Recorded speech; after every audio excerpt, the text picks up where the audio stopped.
और इतनी ठंड में शूट के लिए रेडी हूँ मैं।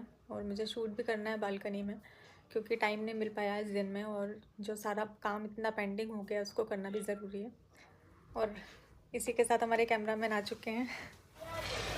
यहाँ बालकनी में सेट करके फिर यहाँ से हम अभी इतनी रात में भी यहाँ पर इतना शोर हो रहा है। अब इतनी रात में एक और शूट करने क्यों बोल रही दीदी? क्योंकि मैं उन लोगों को देख रही हूँ, वहाँ घर बन रहा है ना, और अभी आप लोगों को दिखाई नहीं देगा, अंधेरा इतना ज़्यादा है, पर वो लोग तो बेचारे ऐसे ही इतनी कड़कती ठंड में रात के 8 बजे काम कर रहे हैं। तो जब वो अपनी मेहनत कर सकते हैं तो मैं क्यों नहीं कर सकती? उनको देखकर मोटिवेट होते हैं थोड़ा सा कि यार हर मौसम में ये लोग काम करते हैं, जो मज़दूर वहाँ पर काम कर रहे हैं, तो फिर हम भी तो मेहनत कर सकते हैं ना, हम भी काम कर सकते हैं, उसमें टाइम क्या देखना। तो चेंज कर लिया मैंने, और आज कुछ ज़्यादा ही ठंड है। डेली जितनी रहती है ना उससे ज़्यादा आज ठंड है। Good morning guys. तो आज किचन से शुरुआत हो रही है दिन के। चाय बना रही हूँ, चाय बनाकर फिर निकलूँगी मंदिर के लिए, क्योंकि आज बुधवार है और बुधवार को मैं जाती हूँ गणेश मंदिर। इतनी शांत जगह पे ये मंदिर है ना कि यहाँ से जाने का मन ही नहीं करता। ऐसा लगता है यहाँ पर काफ़ी देर बैठो, लेकिन मुझे अभी बुटीक के लिए निकलना है तो ज़्यादा टाइम यहाँ पर बैठ नहीं पाए, पर दर्शन करके मन को एकदम शांति मिलती है।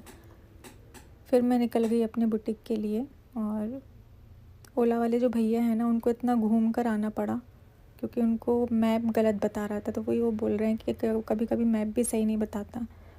बुटीक आने के बाद मैं झाड़ू वाड़ू लगा के रखी थी सब, उसने मधु ने, मैंने पूजा करी और बस आगे का काम देखेंगे अब हम अपना। बाहर ही ठंडी है, अंदर तो बहुत गर्मी है, स्वेटर उतारनी पड़ेगी यहाँ पर। एक तो इसको ना ऐसे सीधा नहीं रख पाते हैं, आड़ा रखना पड़ता है, क्योंकि अंदर इसमें चूहा घुस जाता है और नुकसान कर देगा। और इसके अंदर पूरे ब्राइडल लहंगे रखे हुए हैं, अगर उसमें से कुछ नुकसान कर दिया तो बहुत बड़ा हमारा लॉस हो जाएगा। ये सब मधु देखती रहती है, मुझे डेली तो नहीं आना पड़ता है बुटीक, मधु सब देख लेती है। वो यहाँ भी काम करती बेचारी, और अपना पार्ट टाइम भी उसको जो मिलता है ना वो काम करती है। तो काम तो सबको करना चाहिए, और मैं तो हमेशा मेरी जो ऑडियंस है उनसे यही बोलती हूँ कि आप लोगों को भी अपना काम करना चाहिए। किसी के भरोसे बैठने से कोई मतलब नहीं है। कोई आपकी एक बार मदद भी कर देगा ना तो आप हमेशा उसके भरोसे नहीं बैठ सकते हो। तो काम तो सबको करना चाहिए। और जब मेरी लाइफ का बहुत बुरा फेज़ था ना, जब आशीष जी नहीं रहे थे, तब फाइनेंशियली और इमोशनली मैं बहुत ज़्यादा टूट गई थी। मेरे पास मैं क्या करूं कुछ समझ में नहीं आता था, कि आगे रास्ते ही समझ में नहीं आ रहा है, क्या करना है क्या नहीं करना है। तो उतने टाइम पर मेरी मम्मी मुझे देखती रहती थी, तो उनको बहुत टेंशन होती थी मेरी, और मेरा ये था कि मुझे ताशी के लिए और मेरे लिए खुद को ही कुछ करना है। तो वहाँ पर एक शनि मंदिर है हमारे मायके साइड में, वहाँ पर एक पंडित जी बैठते थे। तो मम्मी मुझसे हमेशा बोलती थी कि एक बार उनके पास चली जा, उनको अपना हाथ दिखा दे, तो तुझे पता चलेगा कि कौन से रास्ते पर तुझे जाना है। तुझे रास्ते ही समझ में नहीं आ रहे कि तुझे क्या करना है। पर उतने टाइम पर घर से निकलने का 1% भी मन नहीं करता था, सच बताऊँ। तो घर से तो नहीं निकली, पंडित जी के पास तो नहीं गई, लेकिन मैं शीतल जी से मैंने ज़रूर बात करी थी। शीतल जी मुझे मिली थी एस्ट्रा टॉक पर, और वो एक एस्ट्रोलॉजर हैं, तो उनसे मैंने बात करी। तो सबसे पहले तो जब मैंने उनसे बात करना स्टार्ट किया ना, तो उन्होंने तभी मुझे बोल दिया कि मैं कुछ भी बोल दूँगी, लेकिन बिना मेहनत तुम कुछ नहीं कर पाओगे। और ये बात बिल्कुल सही है कि मेहनत करना बहुत ज़्यादा ज़रूरी है।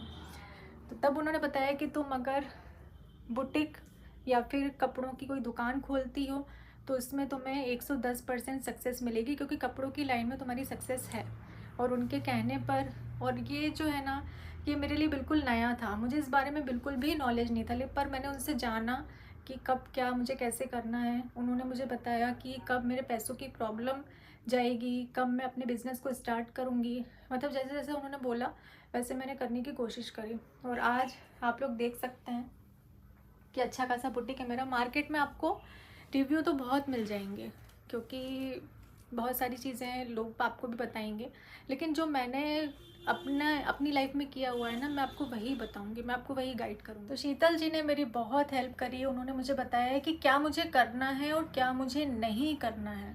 तो मेरे जैसे कितने लोग हैं जो कन्फ्यूज़न में रहते हैं, उनके लाइफ में क्लियरिटी नहीं होती है और अपने सर पर टेंशन लेकर घूमते हैं। तो आप भी, क्योंकि देखो खोने के लिए तो कुछ भी नहीं है। आप एस्ट्रो टॉक पर अगर बात करेंगे तो पहली चैट आपको फ्री मिलेगी, और पंडित से, एस्ट्रोलॉजर से बात करने से लाइफ में क्लियरिटी आती है। तो अगर आप भी, आपकी शादी नहीं हो पा रही है, शादी में देर हो रही है, क्यों नहीं हो रही है, क्या कारण है, या फिर फाइनेंशियली जो आपको प्रॉब्लम क्यों आ रही है, जो भी आपके मन में सवाल है ना, आप यहाँ जाकर क्लियर कर सकते हैं। तो मैं आपको डिस्क्रिप्शन में लिंक दे दूँगी एस्ट्रा टॉक की, तो वहाँ आपको काफ़ी हेल्प मिलेगी।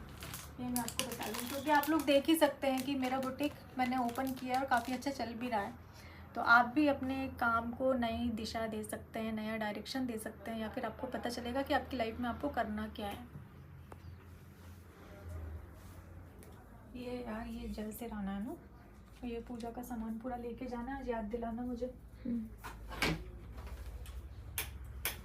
ये देखिए गाइस, ये हमारे ब्राइडल लहंगे रखे हुए हैं। बस इसका डर लगता है कि इसका नुकसान ना हो जाए।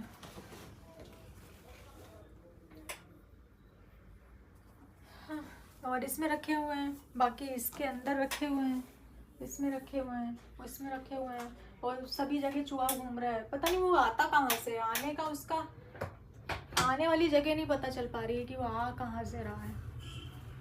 निकाले भी तो कैसे निकालें।